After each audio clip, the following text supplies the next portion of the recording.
5:45 a.m. Reveille. 6:55 a.m. Assembly roll call. 7 a.m. Breakfast. 7:40 to 7:55 police quarters. 7:55 industrial call. 8 a.m. industrial work begins. The schedule of the Cushman Indian Boarding School was designed after the hundreds of other Indian schools across America, all stemming from one man who was an army captain, not a teacher. These schools were built by the government with the approval of Native American tribes as they signed treaties, but the schools turned out to be less than a place of education but more of a place of discrimination, abuse, and assimilation. The government violated treaty rights as they assimilated Native Americans in boarding schools across Washington and refused to take responsibility for the loss of lives and culture.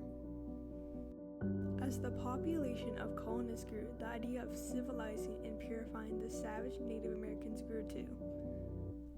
Those who were extremely passionate took to asking Congress if they could open small schools to help turn Native Americans into perfect Christians.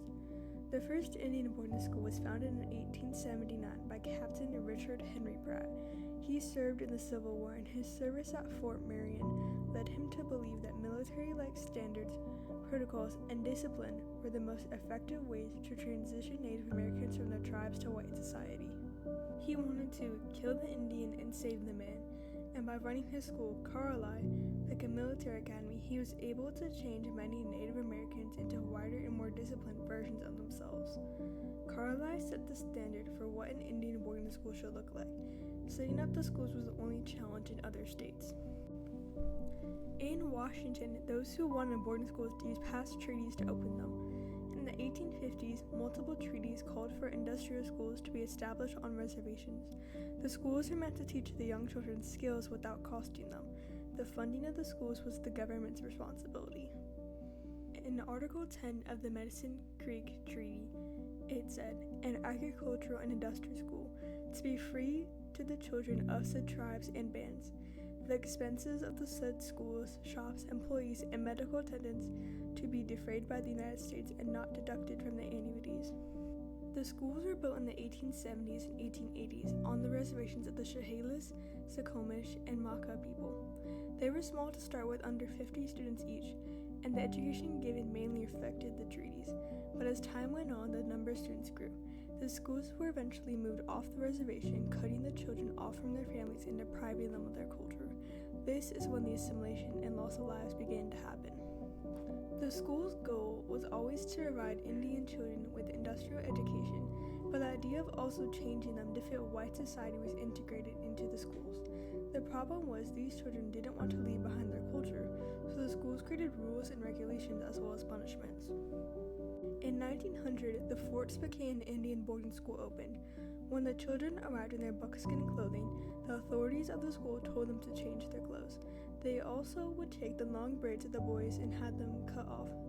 Cutting hair is an important part of Native culture as it symbolizes the loss of a loved one. The switching of clothing and the cutting of hair was the first step to distancing the children from their culture and homes.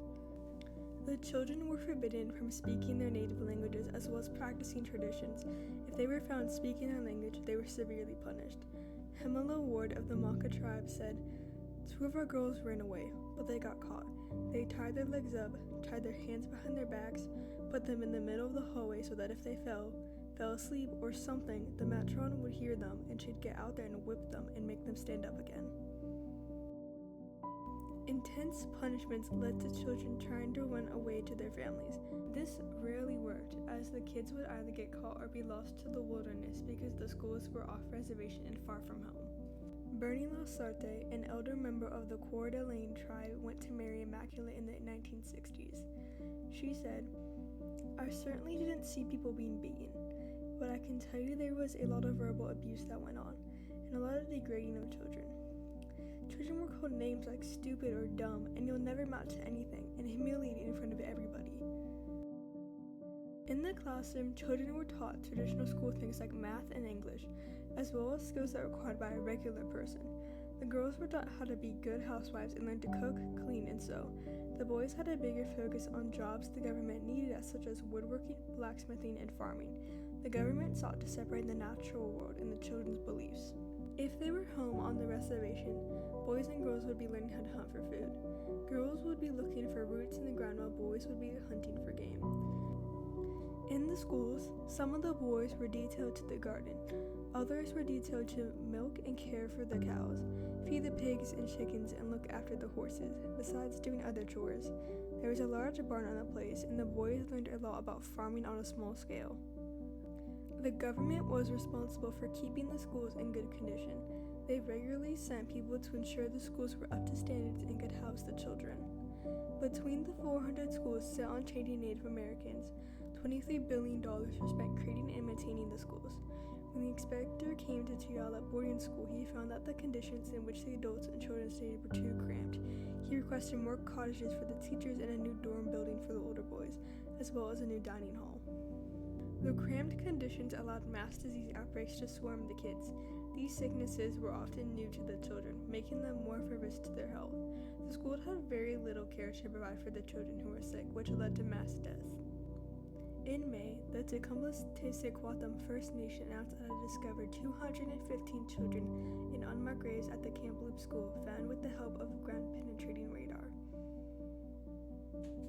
All across America and Canada, children were buried with no identification of who they were or how long they lived.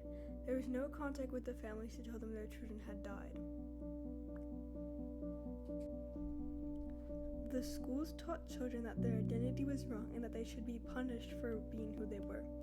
Because of this dramatic shift in their lives, many children also struggled with their identity, being forced to act white while their traditional teachings were to be forgotten. This often led to depression and sometimes suicide. My own grandparents, they spoke Shailish, but when the children entered the room, they would revert to English, Sailor said. It was like they thought that if we learned it like them, it would hurt us, because for them, they were beat when they spoke it, when they went to the boarding schools.